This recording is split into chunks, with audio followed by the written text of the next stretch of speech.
Hi guys, I am here with your daily devotional. The Bible verse today is Genesis 16, 1 through 6, and then 21, 8 through 13.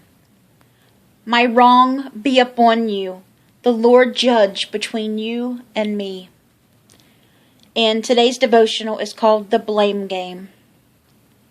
When Jenny's husband left her for another woman, she vowed that she would never meet his new wife.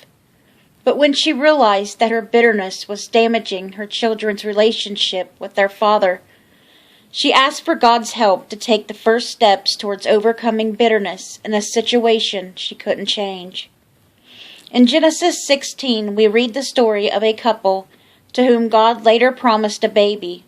When Sarah suggested that her husband Abram have a child with their servant Hagar, she wasn't fully trusting God for the child he had promised. When the baby was born, Hagar despised Sarah, and Sarah became bitter.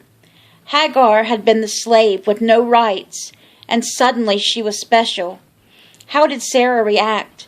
By blaming others, including Abram. God's promise was realized in the birth of Isaac 14 years later.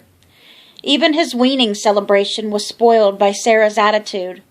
It may never have been easy for Sarah to have lived with the consequences of her decision to go ahead of God.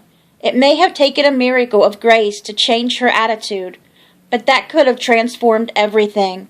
Sarah couldn't reverse the decision, but through God's strength she could have lived it differently and given God the glory.